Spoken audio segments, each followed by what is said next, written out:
Estamos prontos para a mudança? Ou melhor, para a constante mudança? Devemos ser rápidos a agir? Estaremos nós prontos para o desenvolvimento tecnológico exponencial?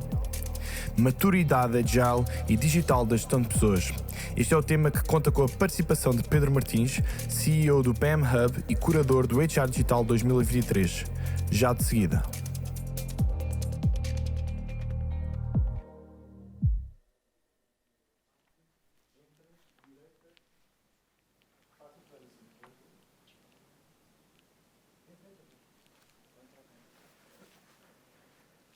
Oi, sou eu de novo.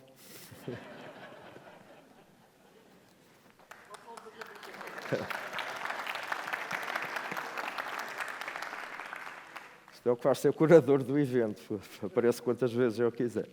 Bom, vamos então falar da maturidade agile e digital da gestão de pessoas. Ok? É um tema, enfim, que é recorrente nos dias de hoje. Aliás, eu queria dar um conselho a quem gosta de fazer discursos inteligentes nos dias de hoje. Há 3 palavrinhas que, se vocês colocarem no meio do vosso discurso, fazem sucesso com toda a certeza, porque ficam com o ar de ser gente antenada, de gente que está a par dos temas. Uma delas é, agora é tudo ChatGPT, não é? Qualquer coisa é, e os ChatGPT. Outra, que também funciona muito bem, é nós usamos analítica. Então, tudo é analítico. Desde que tenha um número, já é analítico. E um terceiro buzzword, um terceiro chavão, que também fica bem no meio dos nossos discursos, é o agile. Mas muitas vezes nós continuamos a trabalhar da forma antiga, só que mudamos os rótulos, mudamos os nomes. E eu gostaria de hoje falar um pouco sobre a evolução, a maturidade e a evolução de cada um destes temas e o impacto que isso tem na gestão de pessoas. Então, nós muitas vezes falamos na inteligência artificial como se fosse alguma coisa da última década. Ela foi criada em 1950 pelo Alan Turing, quando ele criou uma máquina que ele queria que pensasse como as pessoas. E já então ele conseguia ter um computador que jogava xadrez com pessoas e conseguia inclusive vencer um jogo de xadrez com essas pessoas. Muitas vezes nós hoje falamos no chamado chatbot, ou seja, os computadores conversadores com os quais nós interagimos, que nós desenvolvemos interação com esses computadores, mas não é assim uma coisa tão recente, não é?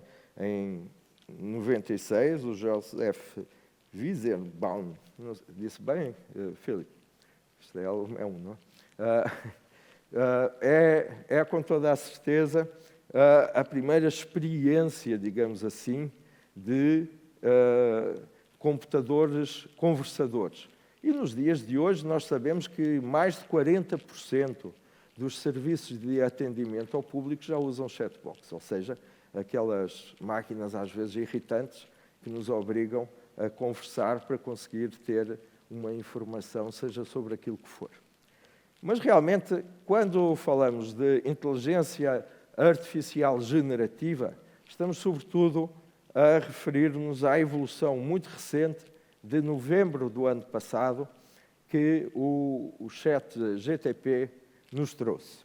Há quem diga que o ChatGPT vem criar, de facto, um marco na evolução, não só da tecnologia, mas mesmo da própria humanidade.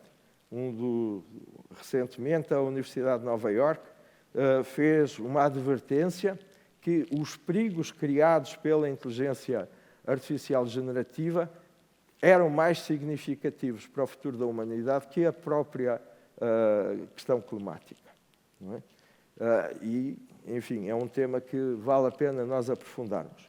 E se nós pensamos que já estamos no limiar do que é o desenvolvimento da inteligência artificial, é porque não conhecemos o que vem aí muito em breve. E o muito em breve é no final do ano, já está em testes o ChatGPT 5, que se aproxima da inteligência natural, ou seja, a Inteligência Artificial Geral, que é como se designa, GI, e também utilizando em conjunto uma outra técnica, que é o AutoGDP, que nos permite já começar a pensar em computadores autoprogramáveis. Quando nós entrarmos neste limiar, que seria o final deste ano, nós começamos a criar um ser que questiona a supremacia de outro ser, que é o ser humano. Um ser que é capaz de se autodesenvolver e que tem uma capacidade de interação, de conexão, muitíssimo maior. Mas não pensem que isto tudo começou em novembro do ano passado. Há cerca de 10 anos que tem havido uma evolução contínua da inteligência artificial generativa até nós chegarmos aqui aos últimos 6 meses. Mas foram 6 meses que tiveram mais impacto na vida das empresas do que provavelmente toda a tecnologia desenvolvida desde a origem da computação digital em 1939. Então este ChatGPT, veem que eu também sei dizer coisas inteligentes, já aprendi esta palavra, nos primeiros 5 dias conseguiu 1 milhão de utilizadores. E isto é acessível a qualquer pessoa. Ele custa $20. Tem a versão gratuita e tem a versão paga. Não é? Portanto, qualquer pessoa pode ter no vosso telemóvel, podem fazer relatórios, podem fazer descrições de funções, podem, inclusive, escrever música sertaneja, para quem gosta, podem desenvolver roteiros de filmes, e isso, naturalmente, que está a criar uma revolução muito grande. Só nos últimos 6 meses, foram 14 milhões de empregos nos Estados Unidos foram substituídos pelo ChatGPT. Não é? Curiosamente, o Brasil, dentro dos países lusófonos, é o 5º país no mundo que mais utiliza o ChatGPT, como eu disse, é muito recente.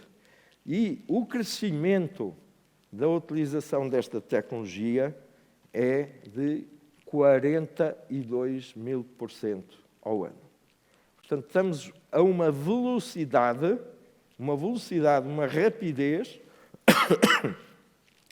que já ultrapassa a dimensão humana.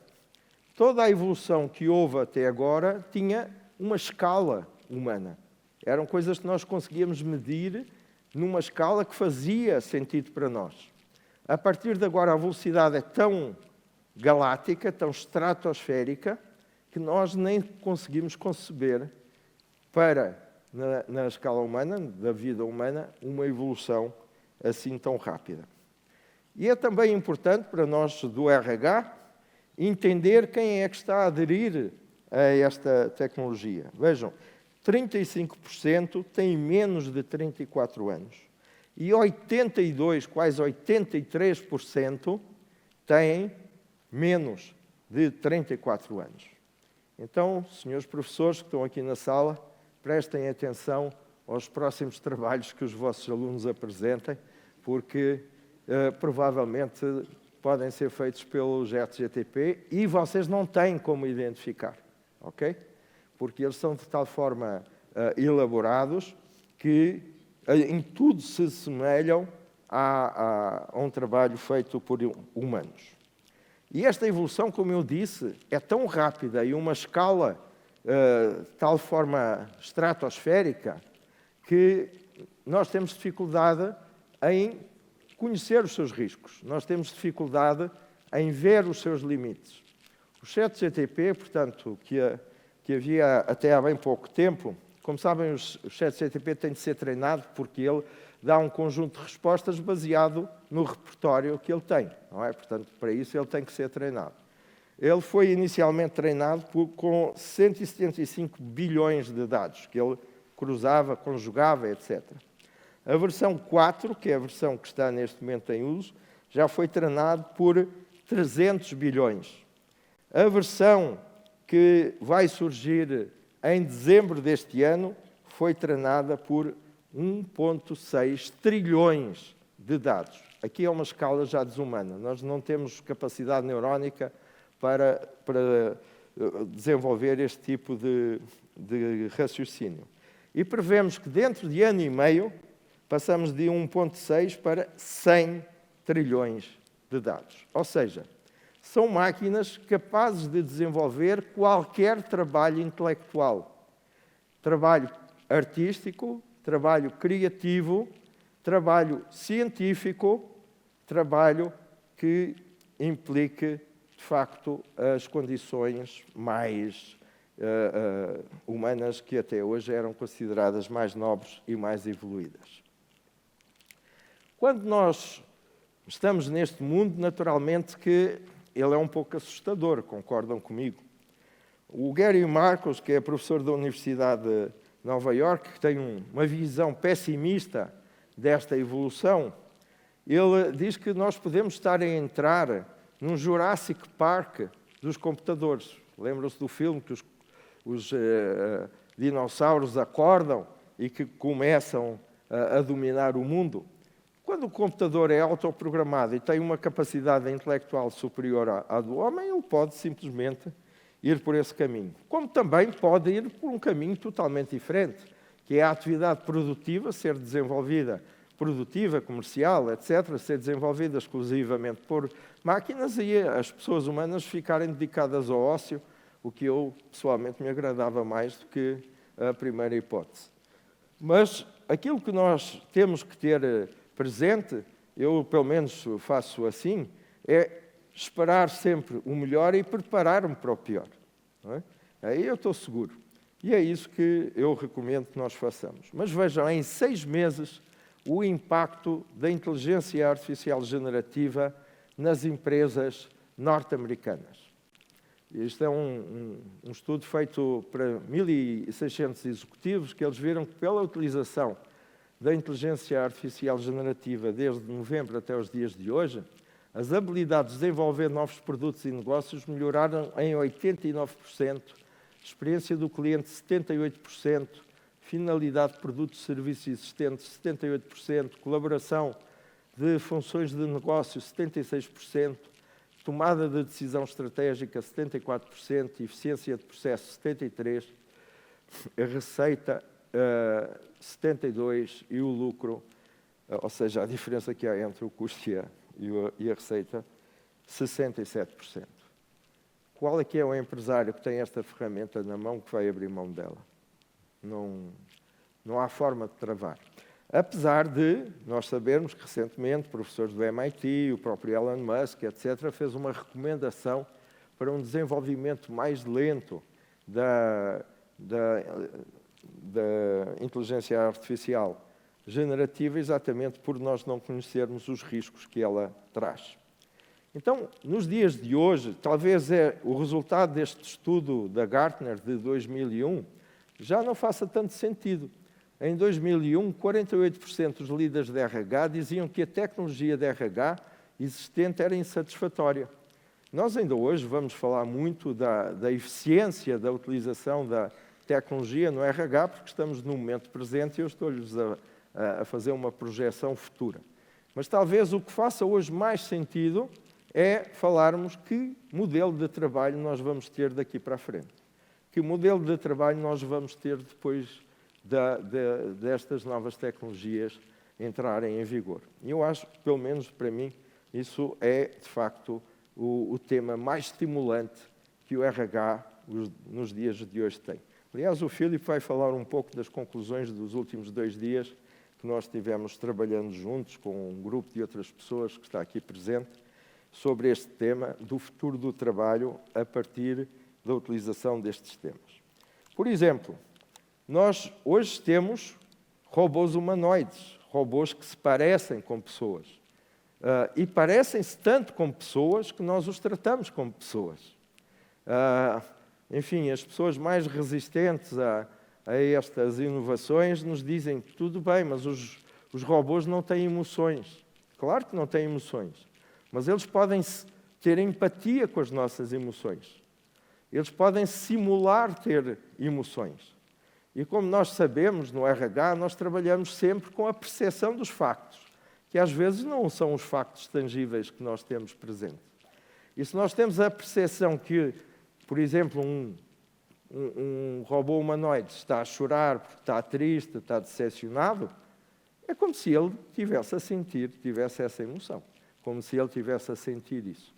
Então, de facto, nós estamos muito próximos de ter robôs humanoides, utilizando estas tecnologias da inteligência artificial generativa e outras, como é evidente, que se aproximam dos seres humanos. Da mesma forma que temos seres humanos que se aproximam de máquinas, que se aproximam de robôs.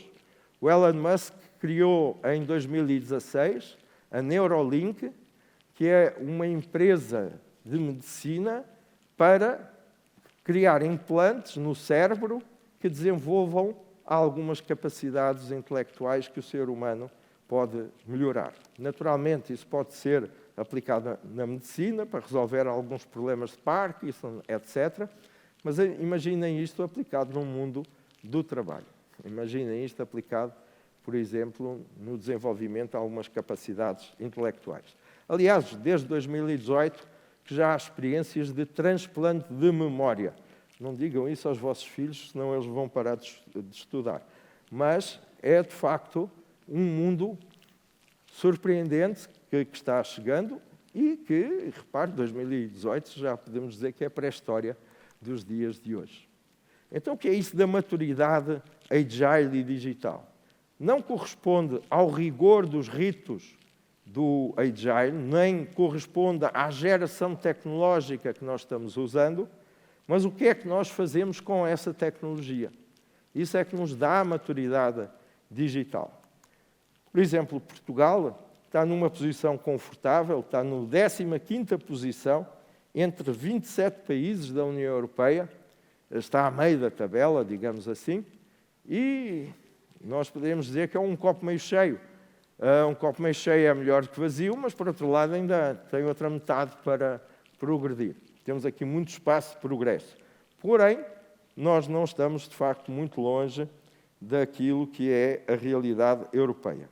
Alguns aspectos nós estamos acima da média europeia, como a integração da tecnologia digital e os serviços públicos digitais. Outros, para nós aqui, RH, muito importantes, estamos na média europeia, que é o capital humano para a tecnologia, e estamos um pouco abaixo da conectividade. O preço que nós pagamos pela internet e pelos telefones celulares é muito caro. Se nós olharmos apenas para o capital humano, nós vemos que, de facto, nós estamos bastante acima da média europeia no que diz respeito às competências digitais básicas. As nossas avózinhas que o digam, depois da pandemia, que não largam o WhatsApp, não é?